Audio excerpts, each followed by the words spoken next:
All right, welcome to The Explainer. Today, we're diving into a really pivotal figure from early Christian history, a man who, you could say, built structure in an age of total chaos, Irenaeus of Lyons. So let's just jump right in with a big question. In a time filled with competing ideas and, frankly, a lot of danger, how did Christianity even come up with a unified set of beliefs? Well, a huge part of the answer, it comes down to this one guy. To really get a grip on Irenaeus, you've got to understand the world he lived in. We're talking about the Roman Empire in the 2nd century. It was this sprawling, complex place, and for this new Christian faith, it was often a pretty dangerous one. Now, what's so interesting about this timeline is the context it gives us. See, Irenaeus becomes a Christian during a pretty stable period. But look at when he's most active as a bishop. It's during the reign of Commodus, a time of growing instability.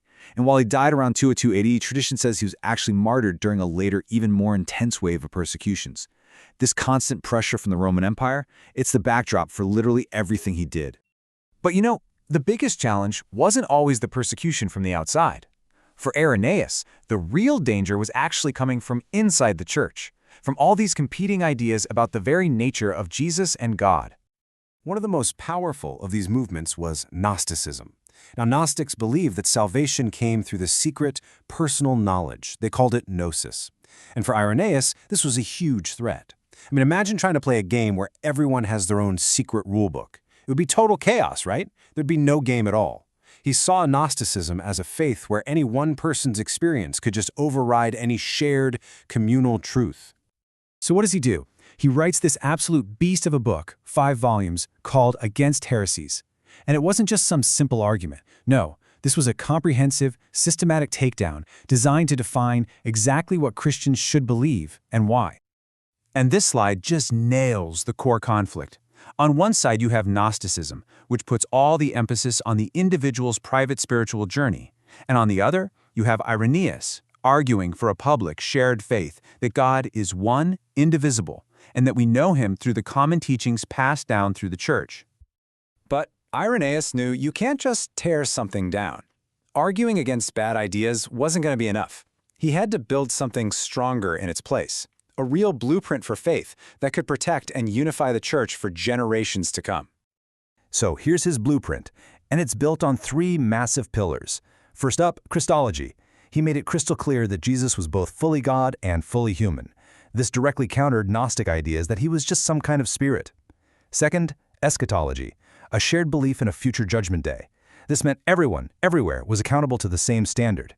And third, and this was the practical genius of it, a clear hierarchical church government led by bishops, making sure the same teachings were being passed down everywhere. And this really gets to the heart of everything he was doing: unity. Think about it.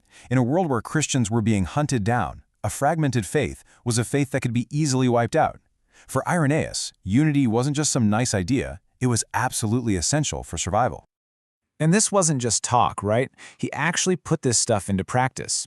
As the Bishop of Lyons, he turned his theories into a working reality. By establishing the bishop's role as the central, trusted authority, he transformed his city into a vital hub of Christian leadership, and he was able to guide communities all across the region of Gaul. Okay, so that brings us to his legacy. Why are we still talking about a bishop who lived and died in the 2nd century? Why does he still matter so much today? While his influence it's hard to overstate. He's considered one of the most important early church fathers, and his work became a cornerstone of Christian theology. The very structure he championed, with bishops as the guardians of the faith, is a direct ancestor of church governments we see today, especially within the Eastern Orthodox tradition. For over 1,800 years, the theological and structural foundations that he helped put in place have endured. They've shaped one of the world's largest faiths.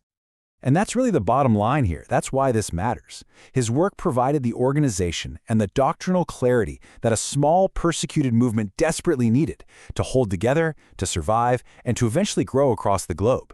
You could say he gave it a spine.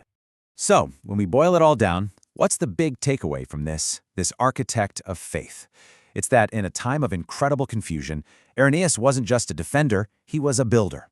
He stared into the chaos of competing beliefs, and he built a structure of order, clarity, and unity that would end up lasting for centuries.